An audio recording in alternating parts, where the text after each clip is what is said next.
no es tutelar. Tutelar es esto. Eso es tutelar, que es diferente. Ahora, ahondando en lo que señalaba su compañera, para que se impute responsabilidad penal, acá se toman medidas de carácter preventivo.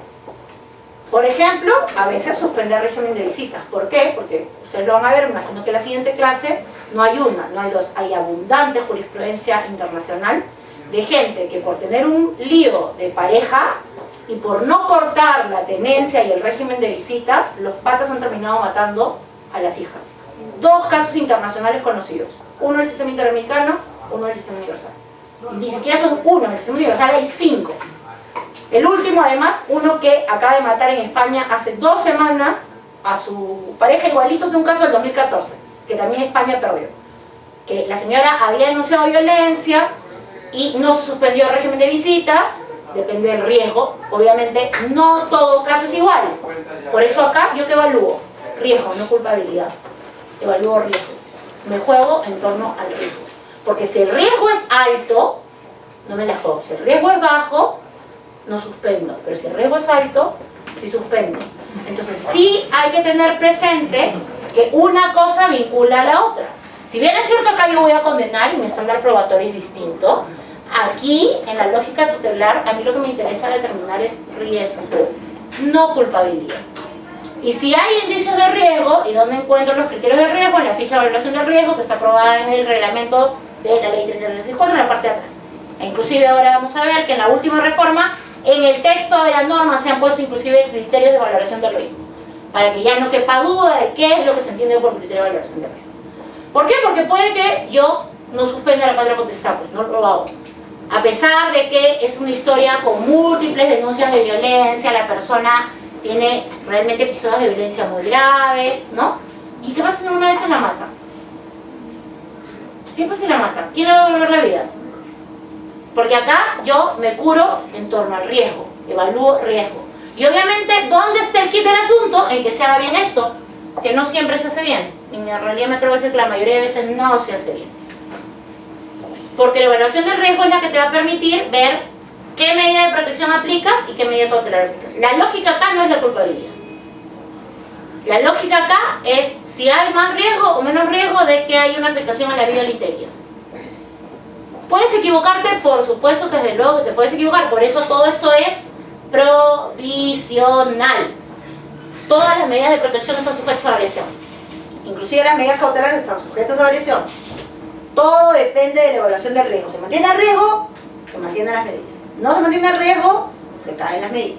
Lo mismo protección y lo mismo cautelar. Sí.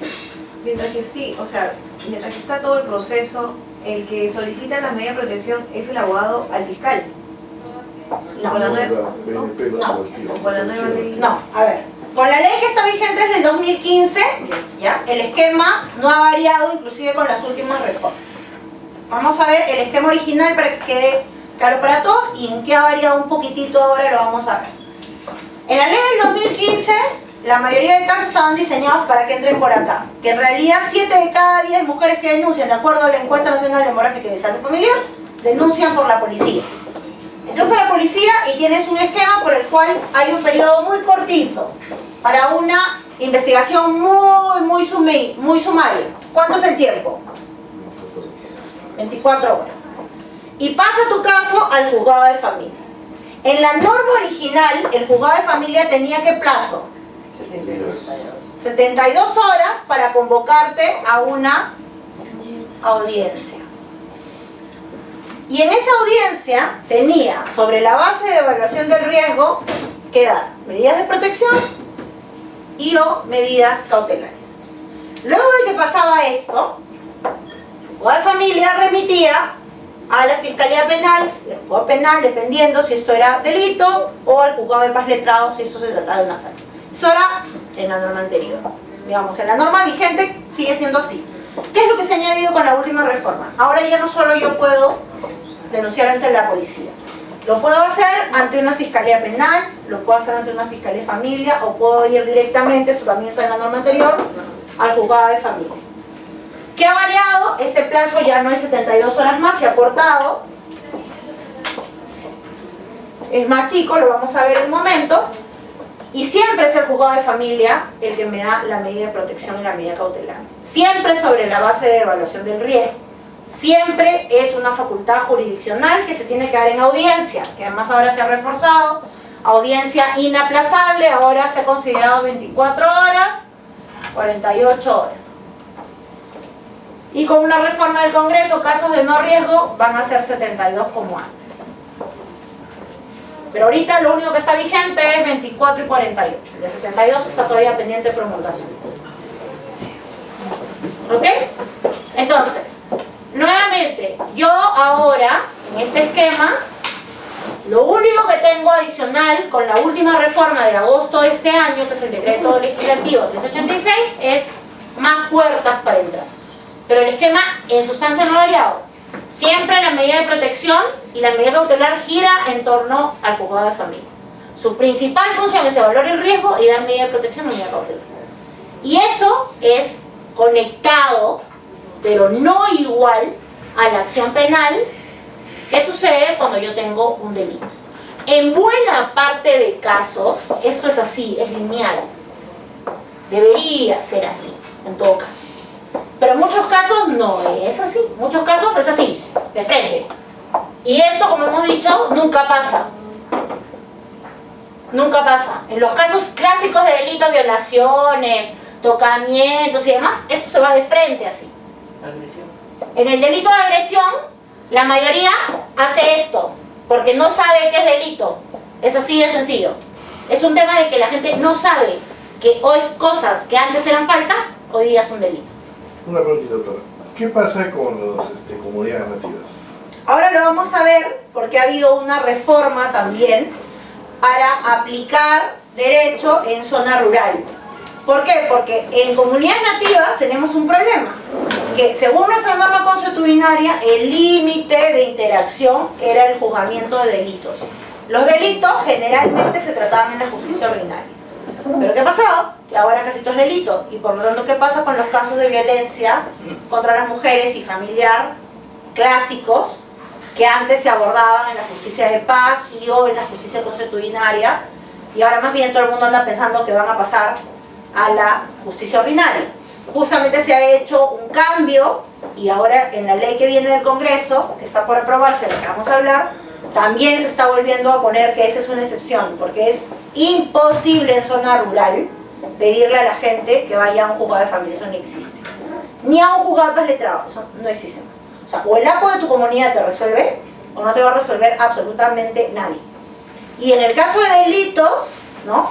En el caso de delitos, algunos delitos siempre van a la justicia ordinaria.